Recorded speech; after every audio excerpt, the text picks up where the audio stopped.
La República Democrática del Congo alberga algunos de los yacimientos minerales más valiosos de la Tierra.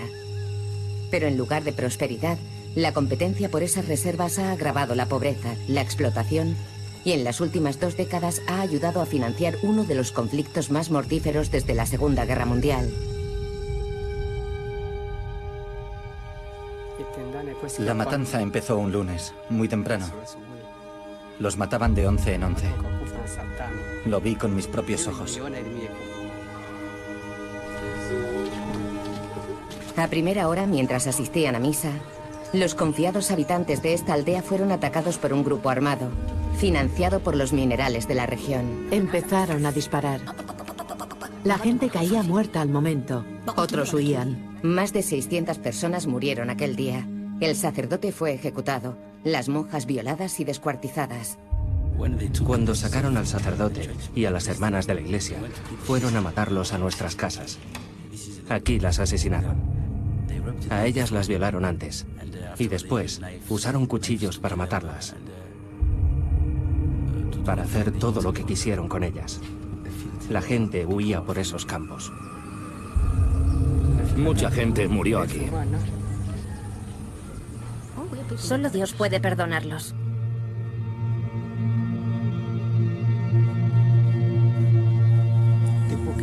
Era la época de lo que llamaban el boom del coltán. El mineral de coltán tenía un precio muy elevado entonces y se extraía en grandes cantidades en esta región. En 1890, Joseph Conrad viajó al Congo para tripular un barco de transporte fluvial. Regresó asqueado por la maldad de la que había sido testigo. Su catarsis fue escribir El corazón de las tinieblas. Esas tinieblas no tenían nada que ver con el Congo o los congoleños, sino con los occidentales que, contratados por el rey Leopoldo II de Bélgica, esclavizaban a la población en su esfuerzo por acumular marfil y caucho. Así construyeron un imperio para Leopoldo. Y se calcula que mataron a 10 millones de congoleños, la mitad de la población. Conrad calificó lo que había visto como el saqueo más vil que jamás ha desfigurado el rostro de la conciencia humana. Esa afirmación sigue siendo pertinente hoy en día. El viento del cambio sopla a través del Congo belga. En Leopoldville se arría la bandera de Bélgica. En 1960 consiguió la independencia. Pero Occidente no estaba preparado para renunciar a la joya de su corona en África. O aún peor, a dejar que cayera en manos de los soviéticos. Los líderes de Estados Unidos y Bélgica hicieron que el nuevo y recién elegido primer ministro, Patrick Lumumba, fuera asesinado. Su cadáver fue descuartizado y disuelto en ácido.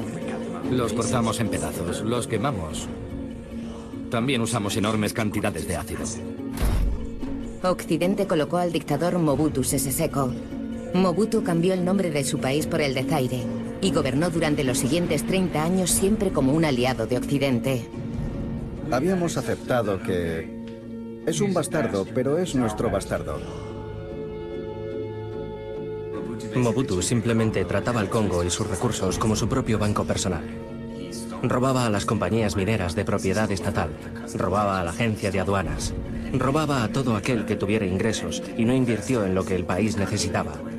Solo invertía en sus proyectos personales.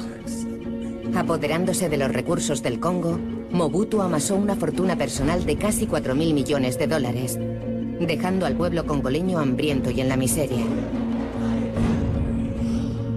Hoy la pobreza persiste, a pesar de que el pueblo congoleño vive sobre recursos minerales valorados en billones de dólares. Para entender la situación en el Congo, hay que dividirla en 2 categorías. En el sur, la provincia de Katanga posee el 80% de las reservas mundiales de cobalto y una de las mayores reservas de cobre del mundo, ambos minerales estratégicos. Ahí se hacen fortunas. El cobalto se usa para fabricar sistemas de armamentos muy importantes para el Departamento de Defensa de Estados Unidos. El Congo Oriental es considerado una auténtica cueva geológica del tesoro, en la que abundan los minerales necesarios para el boom tecnológico: tungsteno, estaño, tántalo y oro. Mientras la tecnología de la comunicación móvil siga creciendo, todos tendremos que recurrir al Congo. Al menos mientras sigamos viviendo en la forma en la que vivimos. El sur del Congo es saqueado por las empresas multinacionales.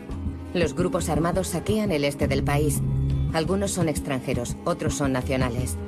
Sus acrónimos y sus objetivos resultan confusos, pero una cosa es evidente: los minerales del Congo Oriental han sido siempre su principal fuente de financiación.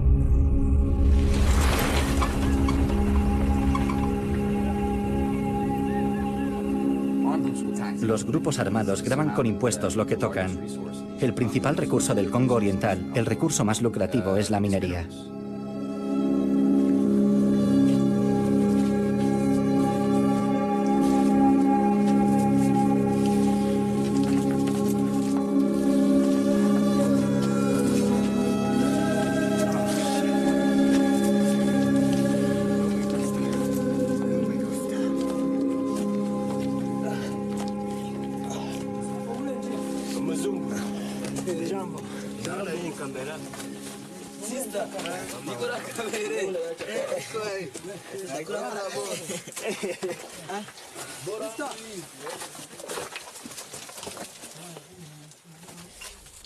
Es casiterita.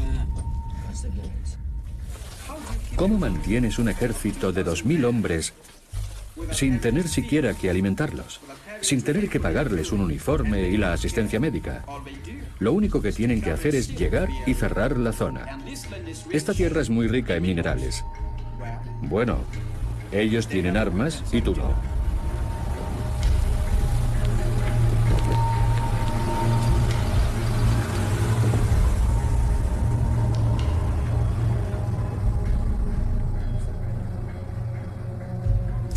Es cierto.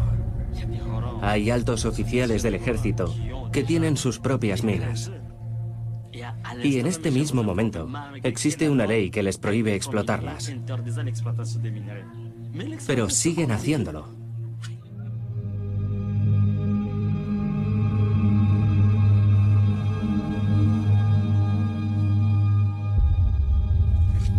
La vida era buena antes.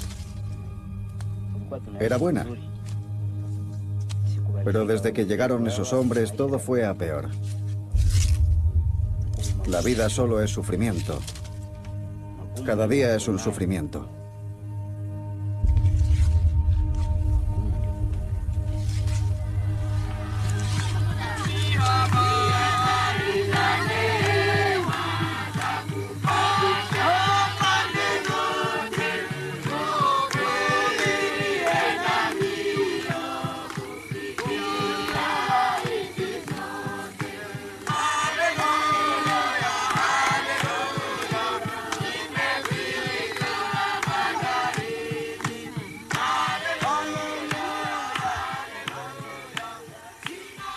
El impacto es tremendo.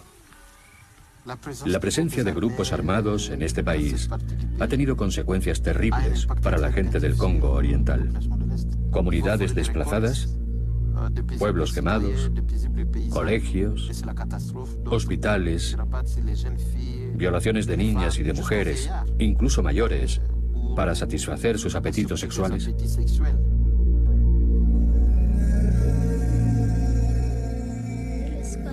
Fue un viernes, sobre las 4 de la tarde. De repente vimos llegar a los soldados. Después, aquel mismo día, volvieron más tarde. Cogieron a las mujeres y las violaron. Y luego se marcharon a otro pueblo. No sé cuántos me violaron. Yo estaba como muerta. Mi clítoris, mi vulva y mi vientre me siguen doliendo horrores mientras hablo con usted. La violación es un arma terrible en esta guerra, pensada para aterrorizar y destruir el tejido de la comunidad.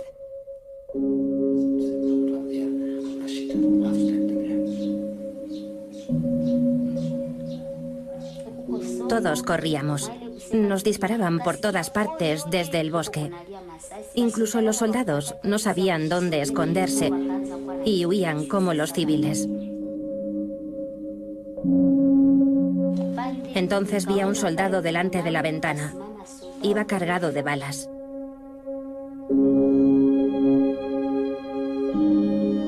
Me apuntaba con su arma a través de la ventana, igual que la cámara ahora. Después hizo de todo con mi cuerpo. luego llegó otro y un tercero, luego el cuarto y el quinto.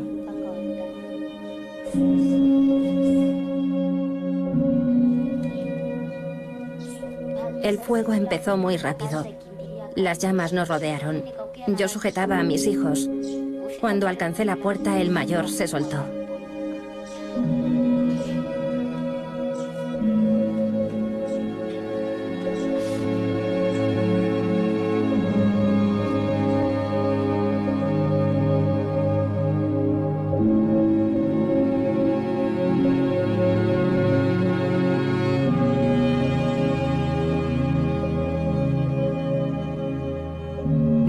Los idiomas locales hablados en el Congo Oriental antes de 1996, ninguno de ellos poseía una palabra para violación. La guerra comenzó en 1996. Ese fue el verdadero comienzo de la tragedia del Congo.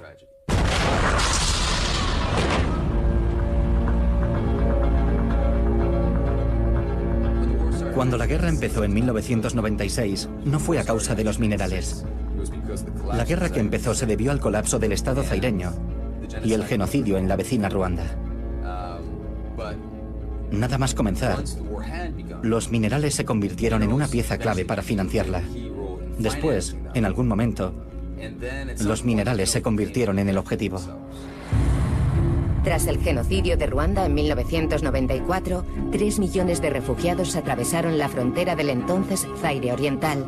Para Naciones Unidas, la peor crisis de refugiados que el mundo haya conocido nunca.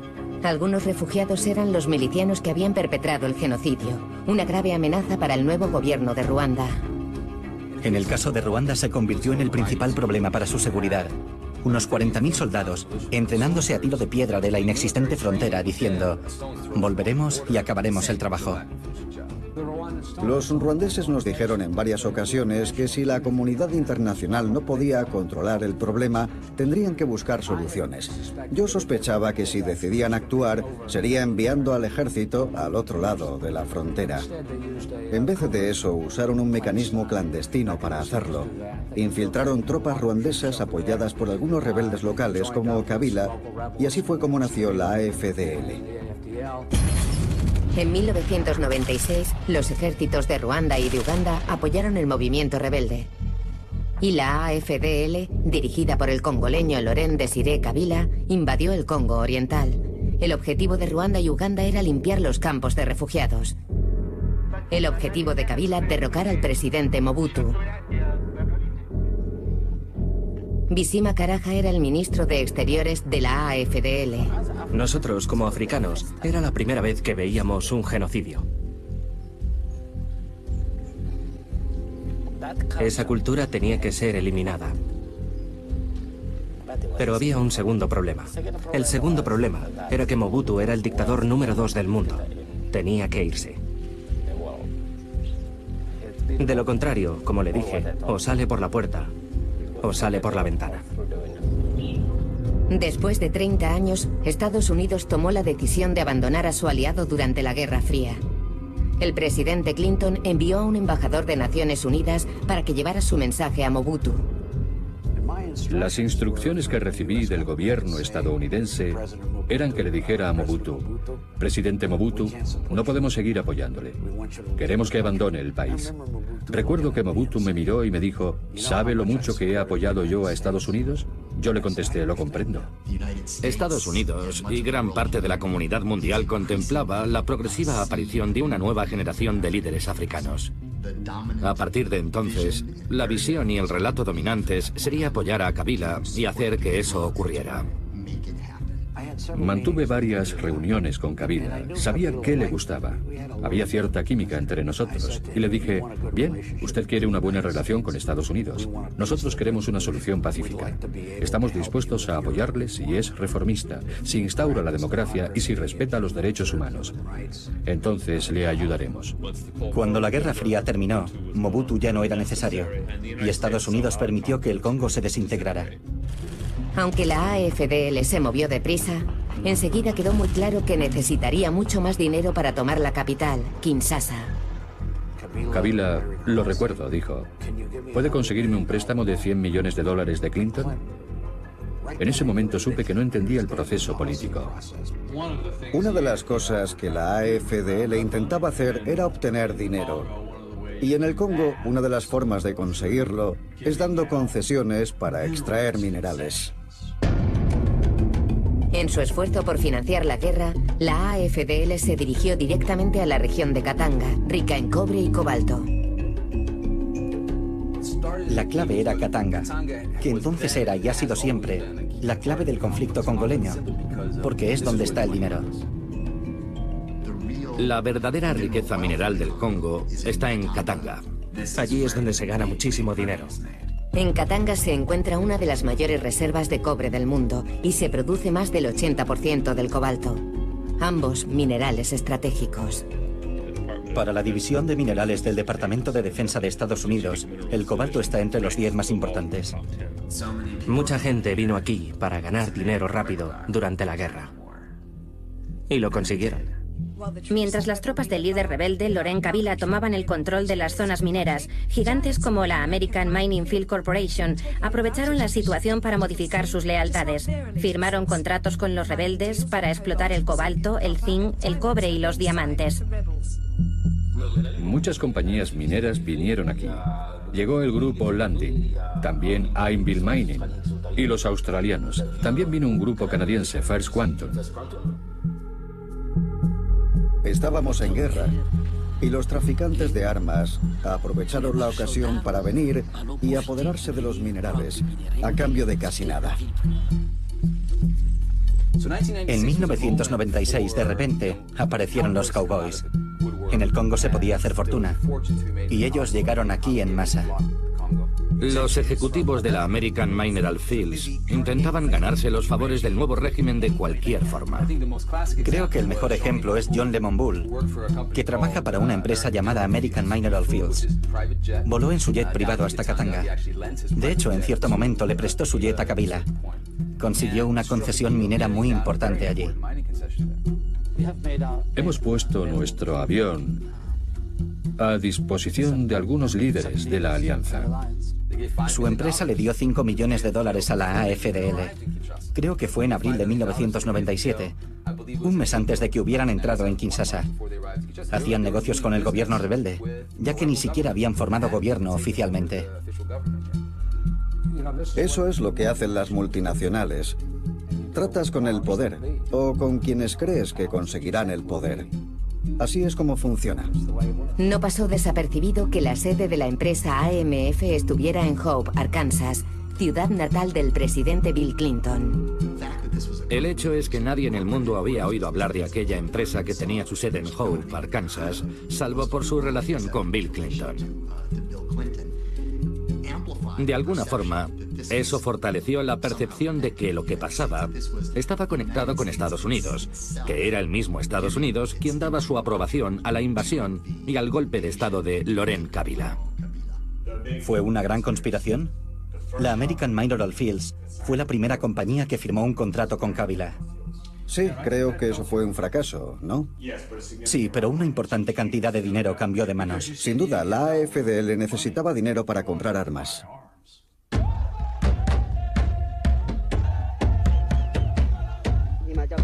Los ataques de la AFDL se concentraban en los refugiados del Congo Oriental. Debemos atacar ese campamento con todas nuestras fuerzas y echar a todo el mundo sin ninguna consideración por la comunidad internacional. ¿Sabíamos nosotros que la AFDL estaba masacrando a la gente en los campos y demás? Lo habíamos oído.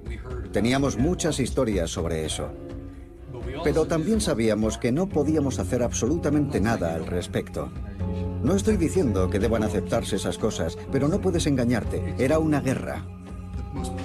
Lo más doloroso para la gente implicada en la defensa de los derechos humanos en el Congo durante aquel periodo, en el que éramos bastante optimistas sobre el proceso democrático en el país, fue que el movimiento democrático local fue completamente abandonado. Ellos no incluyeron a la oposición, a la Iglesia Católica y a otras fuerzas que habían sido muy importantes y que serían fundamentales para construir una sociedad democrática y que rinde cuentas. Estados Unidos no presionó para que así fuera y no hizo nada por ayudar a que eso sucediera. El 17 de mayo de 1997, las fuerzas de la AFDL tomaron Kinshasa.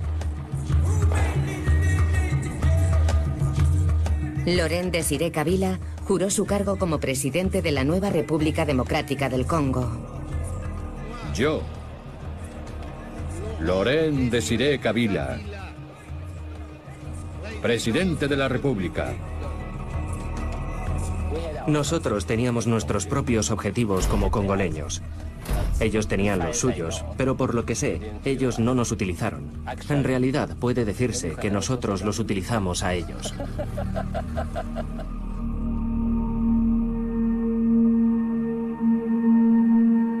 Desde la invasión de 1996, la paz nunca ha regresado al Congo Oriental, donde se calcula que más de 1,5 millones de personas murieron durante el avance de la AFDL. Aproximadamente 400.000 murieron en los campos de refugiados. Sin gobierno y sin ley, los grupos armados asolaban la antaño pacífica región. Lo que sé es que en aquella época empezamos a ver cadáveres por las calles y nadie se ocupaba de ellos. La gente se mataba como si nada. Fue entonces cuando el Congo, especialmente en el este, se vino abajo. Uno de los grupos armados más temidos que operaban en el Congo Oriental fue fundado por supervivientes de las masacres de los campos de refugiados y descendientes de los genocidas ruandeses. Son conocidos como FDLR, las Fuerzas Democráticas para la Liberación de Ruanda.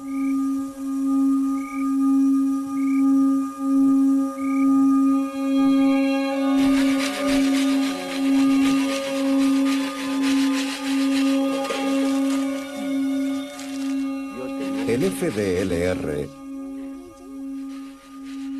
es un gran problema para nosotros. Nuestra vida y nuestra muerte está controlada por el FDLR. En los caminos de Entoto violaban a las mujeres. Cada vez que aparecen los combatientes del FDLR, violan a las mujeres.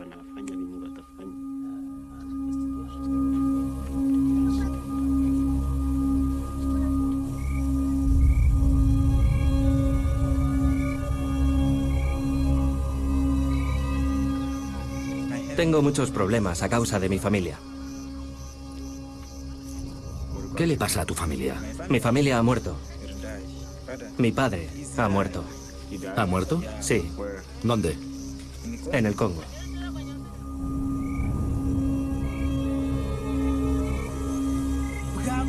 Las noches aquí son muy largas y el ruido de las bombas te agota. Aunque seas muy joven, sabes que tienes que aprender a usar las armas para cuando creces. Todo eso hace que no puedas evitar pensar en ello todo el tiempo.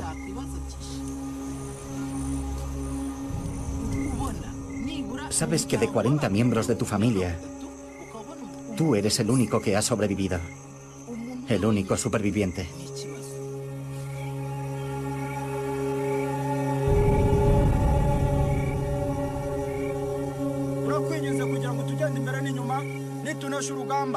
tukagaruka amahoro kandi tukabona utuneshereje ukaduha igihugu cyacu tuzagushima tuguhimbaza ni ku bwawe Yesu Kristo amen.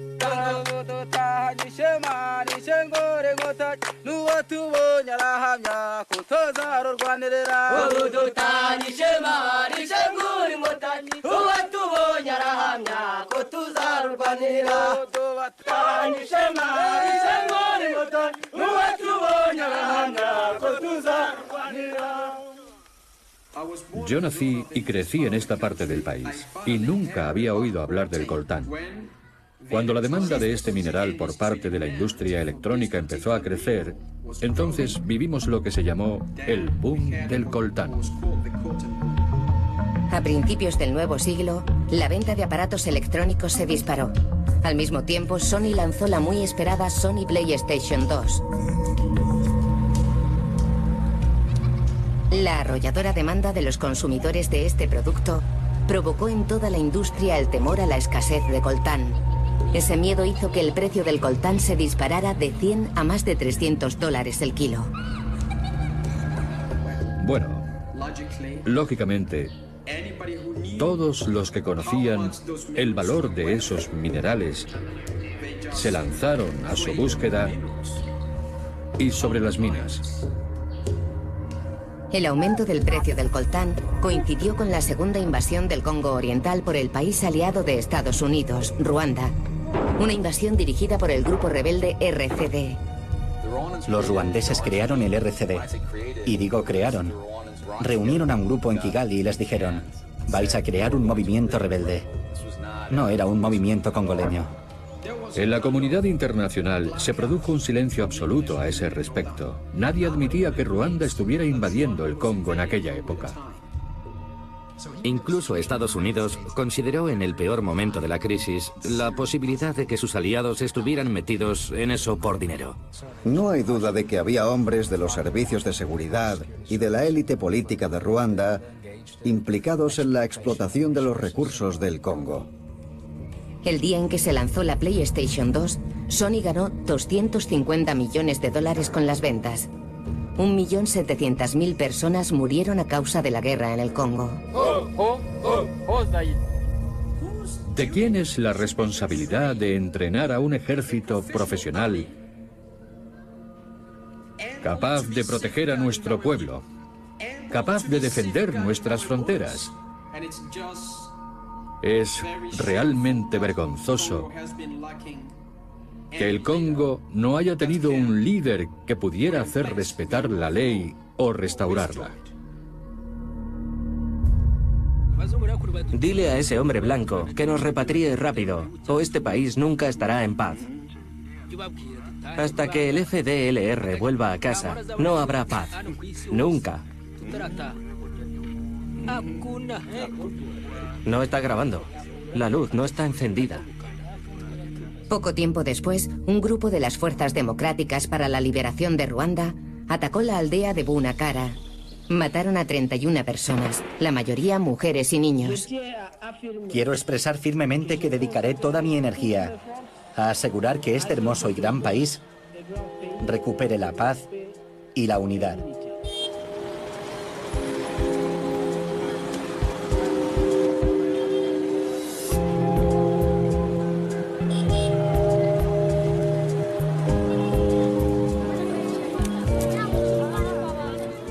Para que el país se beneficie de todas sus riquezas, necesita un liderazgo reconocido, que sea competente y decidido, y que se comprometa con la nación y su desarrollo. La gestión racional de todo lo que Dios puso a disposición del pueblo congoleño. Gran parte del problema se debe a las autoridades, a los que dirigen el país. Es verdad que el Congo es un país rico. Somos ricos en todo. Tenemos todo lo que necesitamos en nuestro país. Pero nuestros dirigentes no tienen la voluntad de mejorar las condiciones. Por ejemplo, no hay trabajo en este país. Ellos deberían atraer los negocios para que la gente pueda trabajar. La gente debería poder tener una vida mejor. No hay salarios, ni carreteras, ni agua. Es increíble. Llevamos muchísimo tiempo así. Empujo un sucudú porque no hay trabajo. Si hubiera trabajo no perdería el tiempo empujándolo. Mire cómo sudo. Y así gano muy poco dinero, lo justo para comer. Si hubiera buenos trabajos, si hubiera un buen trabajo, nadie empujaría un sucudú. Es absurdo. Es hora de que el presidente del Congo asuma la responsabilidad.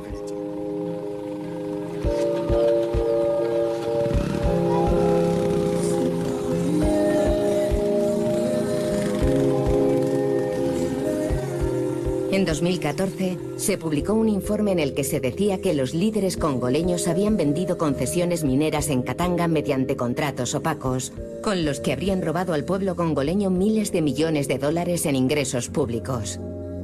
Se pierde mucho más dinero con las concesiones que se firman en Katanga de lo que se pierde con la sangría de los conflictos por los recursos mineros en la región de Kifa. Esa riqueza ha hecho ricos a otros países, mientras que aquí en la aldea somos pobres.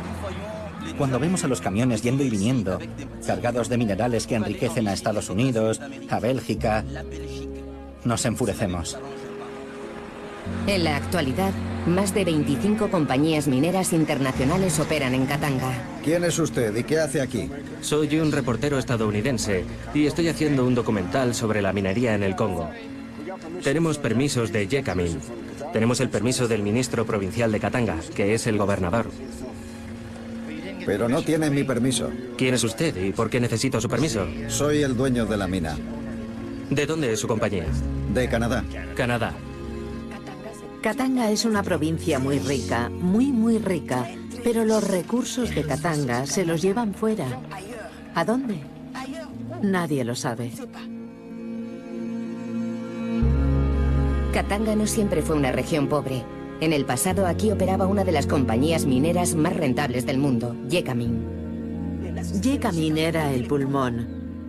Era el pulmón de esta provincia.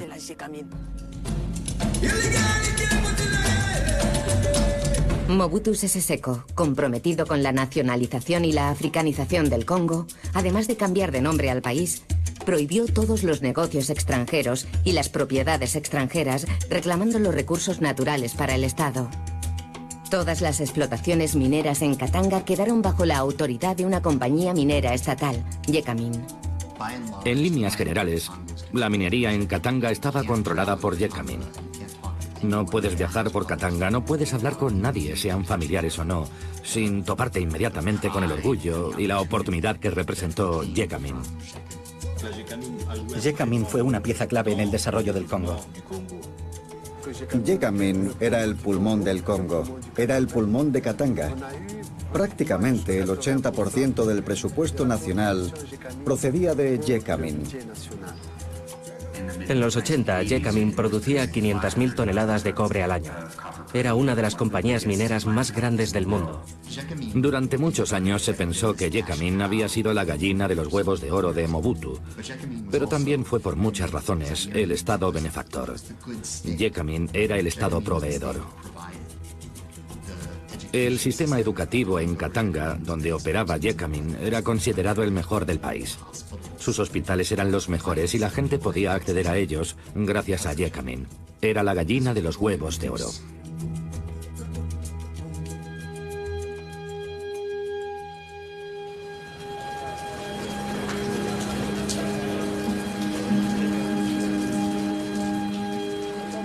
Durante un tiempo, la vida mejoró con Jekamin, porque mientras en la ciudad resultaba difícil desayunar, comer y cenar cada día, aquí, gracias a Jekamin, se podía vivir. La gente desayunaba por la mañana, almorzaba a mediodía y cenaba por la noche. Era un sitio muy bueno para vivir cuando Jekamin estaba aquí.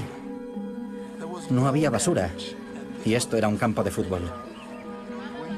Cuando éramos niños, veníamos aquí a jugar al fútbol con los amigos. Mira cómo está ahora. Lleno de basura. ¿Cómo ha podido pasar? Por la mala política de nuestro país. Porque aquí los líderes políticos han sido gente egoísta, que solo han buscado quedarse con todo el dinero para ellos. En 2001, la guerra con el RCD, que se originó en el Congo Oriental, había conseguido llegar hasta las puertas de Kinshasa. El 18 de enero, Laurent Kabila moría asesinado. Le sustituyó su hijo, Joseph Kabila. Hoy cumple su segundo mandato como presidente de la República Democrática del Congo. Desde que subió al poder, se calcula que el pueblo congoleño ha perdido miles de millones de dólares en ingresos públicos, debido a que Kabila y otros dirigentes han autorizado la venta de concesiones mineras muy por debajo de su precio de mercado. En numerosas ocasiones, Jekamin ha vendido sus participaciones a un precio muy inferior al valor del mercado a compañías con sede en paraísos fiscales, que después las vendían por precios mucho más elevados. Una de las operaciones más dudosas de Jekamin fue la del proyecto SMKK, dedicado a la explotación de cobre y cobalto. Una importante compañía kazaja llamada ENRC controlaba el 50% del proyecto y Jekamin el otro 50%. De repente, Jekamin ya no poseía el 50%. Lo había vendido por $15 millones a la empresa Emerald Star Enterprises, con sede en las Islas Vírgenes Británicas, que nadie sabía quiénes eran. Pocos meses después, ENRC compró ese 50% que había sido de Jekamin a Emerald Star Enterprises por $75 millones. No tiene sentido. El Estado perdió $60 millones. Jekamin perdió $60 millones. Es imposible que Jekamin ignorara que esas propiedades valían más de 15 millones y no tiene sentido que no se pusieran furiosos. Hay un nombre que aparece implicado en todos esos contratos. Ese hombre, Dan Gettler, es un amigo del presidente congoleño. Él mismo se presenta como amigo del presidente. Grandes empresas como Glencore y ENRC siempre aparecen asociadas con Dan Gettler. Todos los negocios de Gettler tienen la misma estructura. Una compañía asociada con él con sede en las Islas Vírgenes Británicas compraba una concesión minera a Jekamin por el 5% de su valor. Esa concesión se vendía después a una gran compañía minera por su valor real. El margen de beneficio alcanzó el 800%, beneficios que no eran para el Estado congoleño, sino para empresas radicadas en las Islas Vírgenes Británicas. Además, la legislación de este paraíso fiscal protege la identidad de los beneficiados. ¿Puedo demostrarle que fue un caso de corrupción? No. Pero hay enormes discrepancias entre lo que dicen los informes del gobierno sobre sus ingresos, lo que dice la empresa que pagó al gobierno y lo que la empresa estatal recibió por esos acuerdos. Podemos rastrear el dinero y hay algo que no está bien, pero lo hemos visto tantas veces. ENRC, con sede en Londres, tiene unos ingresos anuales de $6.000 millones. Glencore, también con sede en Londres, de más de 2.000 millones. Dan Gettler aparece en la lista de nuevos multimillonarios con menos de 40 años. ¿Cuánto dinero se ha perdido en el Congo? Desconocemos la cifra real, pero hemos analizado 5 contratos. 5 de los muchos contratos que se cerraron. Y después de estudiar los datos, hemos calculado que el Congo perdió al menos $1.355.000 millones con esos acuerdos.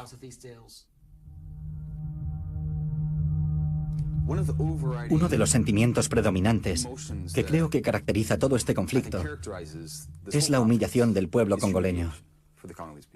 Los congoleños han sido humillados, pisoteados por los extranjeros, por sus propios líderes, y se sienten completamente impotentes. Creo que eso explica en gran medida la carencia, la absoluta exasperación que notas en la mayoría de los congoleños. Es la sensación de haber sido despojado de todo tipo de derechos. Guerra. No tienes un solo amigo en el mundo. Todo el mundo está contra ti. Guerra. Hoy soy huérfano por tu culpa. Tú mataste a mi padre. Tú mataste a mi madre. Tú mataste a mi hermano y a mi hermana. Guerra, te odio.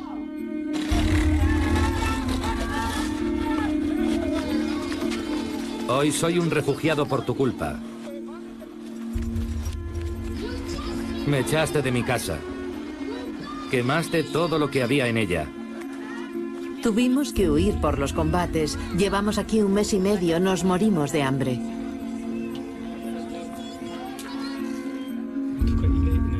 Aquí no hay futuro. Mi corazón sufre. Pero no has vencido. Toda mi familia lucha contra ti. Todo mi pueblo lucha contra ti. Todo el mundo grita, no a la guerra, no a la guerra. Mi nombre es Samuel. La gente muere. ¿Qué valor tiene la vida de un congoleño comparado con un nuevo móvil o una televisión? Esas son las preguntas que deberíamos hacer a nuestras compañías. No solo cuál es el rendimiento de mi inversión el último trimestre. Nos usan como un condón. El condón se usa para protegerse uno mismo de la enfermedad, pero una vez que lo usas, lo tiras. Necesitamos agua potable. Bebemos agua sucia.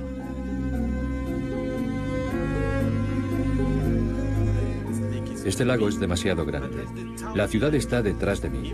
Si la cruzas, encontrarás gente cogiendo agua. Esa gente recorre muchos kilómetros de distancia solo porque no hay agua en sus aldeas.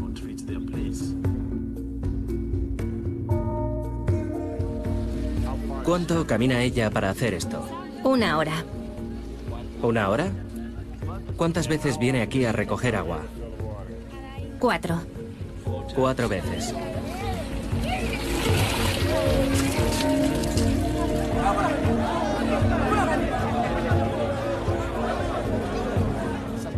¿Quién se beneficia de todo esto? Los minerales que salen del país van a compañías estadounidenses. Motorola, IBM, Nokia es otra de las compañías. Todas ellas necesitan al Congo para seguir siendo estables y seguir obteniendo enormes beneficios. 4 veces a la semana? 4 veces al día. Esta guerra está provocada por todos los que se enriquecen con los minerales. ¿Cómo va a terminar?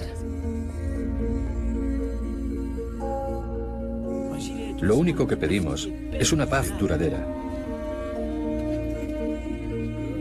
Una paz perfecta. Así que no nos mienta solo porque viene aquí con todo ese equipo. Usted y otros vienen a hacernos fotos y nosotros nunca vemos los beneficios de ese trabajo. Cuando se marchan, les deseamos un buen viaje. Le deseamos un buen viaje. Da igual a dónde vaya o lo que haga. Pero déjenos ver los resultados.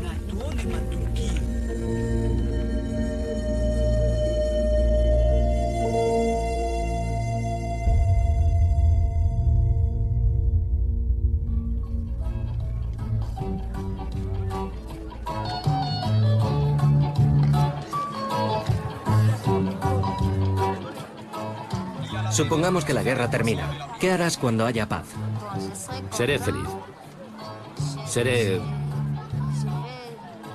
muy feliz.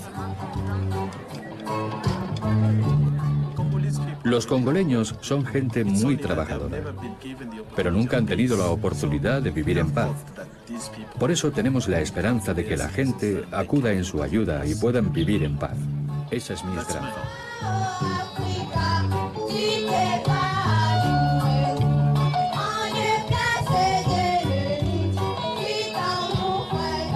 Es escandaloso.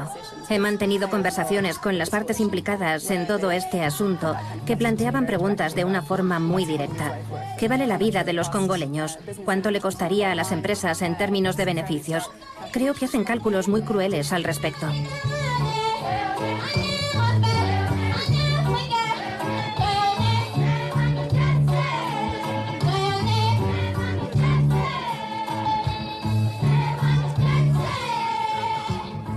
Las empresas cambiarán cuando la sociedad empiece a admitir que tienen que hacerlo.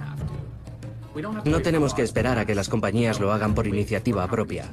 Nosotros podemos tomar decisiones activas cada día para que cambien su forma de actuar. Somos una sociedad de consumo. Dependemos de los consumidores. Y lo último en el mundo que desea un empresario es que su marca pierda poder. Ha gastado mucho dinero posicionándose como X, Y o Z para perderlo todo si el público lo rechaza y dice: no quiero tener nada que ver con esa gente. Nadie quiere eso. Miremos la historia de Estados Unidos. ¿Qué es lo que ha cambiado o alterado el curso de nuestra historia? Han sido los movimientos ciudadanos. El movimiento por los derechos civiles, el movimiento feminista, el movimiento ecologista, el movimiento obrero. En nuestro país existían enormes injusticias y la gente se alzó, a menudo unos pocos, grupos pequeños dispuestos a unirse. Antes de Internet, todo sucedía sin redes sociales. La gente decía: esto está mal, tenemos que protestar. Y descubría que había gente que estaba haciendo lo mismo.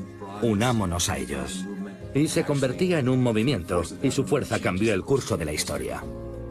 Como consumidores, inversores y ciudadanos tenemos una responsabilidad. Y las compañías tienen la misma responsabilidad. Si podemos compartir esas obligaciones mediante nuestra cadena de suministro, la carga no caerá solo en la compañía que cotiza en la bolsa de Estados Unidos. Será un reconocimiento compartido que los derechos humanos son esenciales para nuestro bienestar y que deberían incluirse siempre en el proceso de toma de decisiones de las compañías. El movimiento de consumidores tiene un enorme poder. Todos compartimos una enorme responsabilidad por lo que pasa en el Congo y tenemos que implicarnos en la solución. Pero son los congoleños quienes tienen que decidir su destino. Nosotros debemos ayudar a que ese proyecto nazca y apoyar a las voces congoleñas constructivas para que decidan su futuro. Necesitamos unas elecciones justas en nuestro país, no unas elecciones que provoquen una nueva guerra civil. El futuro del Congo, nuestra esperanza, es tener paz. Paz. Y los niños del Congo, es necesario que los niños dispongan de sus derechos. Derecho a una educación, derecho a la salud, al desarrollo y derecho a participar en la libertad de expresión. CAM es un centro de paz. Un centro de paz que trabaja con los niños explotados. Hoy, muchos líderes congoleños luchan por el futuro de su país, creando organizaciones que se ocupan de temas como la educación, las microfinanzas, el desarrollo familiar y los derechos de las mujeres. Yo quiero estudiar medicina. Quiero vivir en un país en el que no haya muertes. Si Congo caminara con sus 72 millones de ciudadanos, junto con sus vecinos, si nos uniéramos, crearíamos una comunidad en el corazón de África que podría sacar al África subsahariana del mapa de la pobreza. África puede levantarse y avanzar. Eso es posible. Tenemos esperanzas en la recuperación de nuestra salud, de nuestra juventud, de nuestra voluntad y de la visión y de la fortaleza de nuestro país. Es tan complejo y hay tantos problemas que mucha gente a menudo prefiere lavarse las manos y decir, pero lo intentamos, y eso no es suficiente. Si nuestro país es tan rico en recursos naturales, y si el mundo occidental necesita esos recursos, debería replantearse su política. Deberían replantearse la forma en la que tratan al pueblo congoleño. Si la gente no tuviera que huir de la guerra, a lo mejor esta pequeña no habría tenido que morir. Es como cuando dos elefantes luchan. Es la hierba la que sufre sin ningún motivo. Igual que nosotros.